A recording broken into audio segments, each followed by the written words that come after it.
बेकार प्रथा को बंद किया, बहुत सारी प्रथाओं को बंद किया। उन्होंने बाबा साहब को लंदन भेज करके पढ़ाने का काम किया। पहले तो शाहजी गायकवाड़ बड़ौदा के राजा ने भेजा था, और उसके बाद जो साहू जी महाराज ने बाबा साहब को पढ़ने भेजा। साहू जी और शाहजी गायकवाड़ अगर बाबा साहब को पढ़ने भेजते तो बाबा साहब होते, लेकिन 14 भाषा के ज्ञाता 32 डिग्री होल्डर न होते। तो अगर ये ज्ञान जो है ऊंचाई तक पहुंचा, तो कुर्मी राजा का जो है बाबा साहब के ऊपर उपकार है। इसलिए हम उनको अपना वंशज मानते हुए, उनको हम सम्मान करते हुए हम हृदय से उनको पुष्पांजलि अर्पित करते हैं। कुर्मी समाज के लोग अपने समाज के इतिहास को नहीं जानते हैं, और जो समाज अपने इतिहास को नहीं जानता है वो भविष्य का निर्माण नहीं कर सकता है। इसलिए यादव समाज के राजा, हरियाणा के राजा महिषासुर हुए, उनका भी साजिश के तहत उनकी हत्या कर दी गई। यादव साम्राज्य में पेरियार लड़ाई से यादव हुए, जिन्होंने सच्ची रामायण लिख करके अंधविश्वास ढोंग डबर के पिछवाड़े पे लात मारने का काम किया। हमारे पाल समाज के जो तमिलनाडु के ईवी रामा स्वामी पेरियार हुए, जिन्होंने अंधविश्वास ढोंग डबर के पिछवाड़े पर लात मारने का काम किया। वो प्रदेश अध्यक्ष रहे, मेयर रहे, उन्होंने पार्टी बनाई, और उस देश में तमिलनाडु में आज भी उनकी विचारधारा पे चल करके लोग सरकारें बनाने का काम करते हैं। तो हमारे गड़ेदिया समाज के लोग, हमारे यादव समाज के लोग, हमारे कुर्मी समाज के लोग अपना इतिहास जानते नहीं। अगर हम बाबा परबाबा का इतिहास नहीं जानते, हम अपने उनके पोता हैं, तो हमको उनकी जमीन की विरासत कैसे होगी? तो हमारे लोग जब कार्यक्रम कराते हैं तो लोग उपहास करवाने का काम करते हैं। तो उपहास न उड़ाइए, सुनिए, समझिए। बाबा साहब जो 4 बच्चे कुर्बान करके जो किसी को दफन नहीं दे पाए, किसी का दवा नहीं करा पाए, किसी का अंतिम संस्कार नहीं करा पाए, उसके बाद भी उन्होंने पढ़ने की ऊंचाई को पहुंचे, और उन्होंने महान तालाब आंदोलन किया पानी पिलाने के लिए। उन्होंने कालाराम नासिक मंदिर आंदोलन किया, और उसके बाद 2 वर्ष 11 माह 18 दिन में भारत का संविधान लिखा। भारत का जब संविधान लिखा तो आर्टिकल 340 पहले लिखा, इस देश में कुर्मी, काछी, हेल, गड़िया, तेली, तमोली, नाई, भुजी, कहार, साग, सैनी, मौर्य, कुशवाहा को बाबा साहब ने सबसे पहले अधिकार दिया। और हमारे ओबीसी समाज के लोग, कुर्मी समाज के लोग, यादव समाज के लोग उनको जानते नहीं है। सबसे पहले बाबा साहब ने आर्टिकल 340 पहले लिख करके बड़े भाई को पहले अधिकार दिया, और जो छोटे भाई थे, जो चमार, पासी, नटकंडर बढ़िया थे, इनके लिए आर्टिकल 340 लिखा, 41 लिखा, आर्टिकल 342 जो है अनुसूचित जनजाति के लिखा, महिलाओं के लिए जो है हिंदू कोड भी लाया, लेबरों के लिए कानून लाया।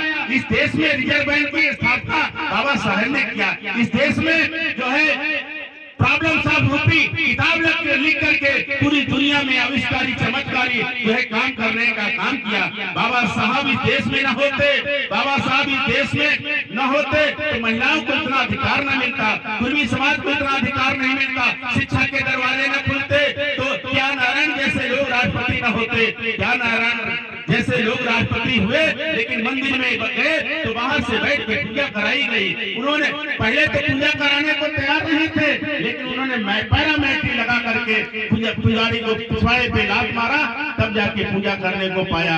अरे इस देश में रामनाथ कोविंद जो कोरी बिरादरी के हैं, राष्ट्रपति बन गए, लेकिन मंदिर में पूजा नहीं कराई गई, सीढ़ी पे बैठ करके पूजा करके आए। इस देश में द्रौपदी मुर्मू को राम मंदिर के शिलान्यास में नहीं बुलाया गया, उद्घाटन में नहीं बुलाया गया।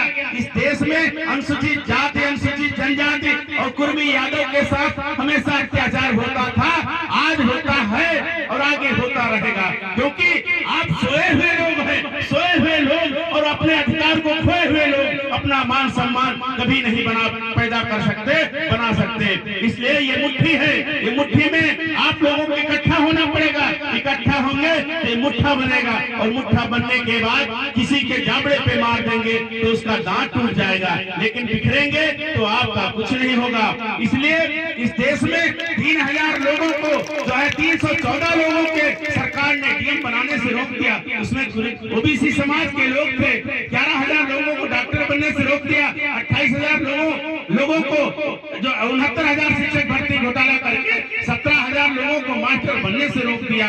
अभी 28,000 स्कूल बंद होने जा रहे हैं, सारी जो है व्यवस्थाएं प्राइवेट हो गई, सड़कें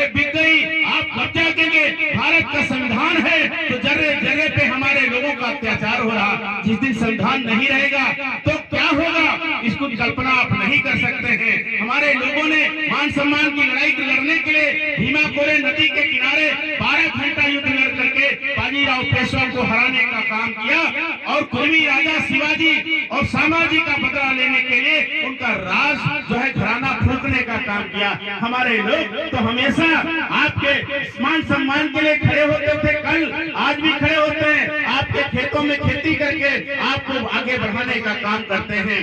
तो समय बहुत कम है और एक कार्यक्रम में और भी जाना है। आखिरी बार मैं उद्देश्य ये करना चाहता हूँ, बताना चाहता हूँ कि इसका मूल उद्देश्य है, बाबा साहब ने कहा कि आपके जीवन में 2 घंटी बजेंगी, एक स्कूल की एक विद्यालय की। अगर अपने बच्चों को विद्यालय भेज दिया तो आपके घरों में डॉक्टर इंजीनियर वकील पैदा होंगे और जब डॉक्टर इंजीनियर वकील डीएम एसडीएम सीएम पैदा होंगे तो आपके साथ अत्याचार नहीं होगा, आपकी जमीनें कोई हथियाएगा नहीं, आपकी बहन बेटी के साथ कोई रेप करने या छेड़ने की कोशिश और जरूरत नहीं करेगा।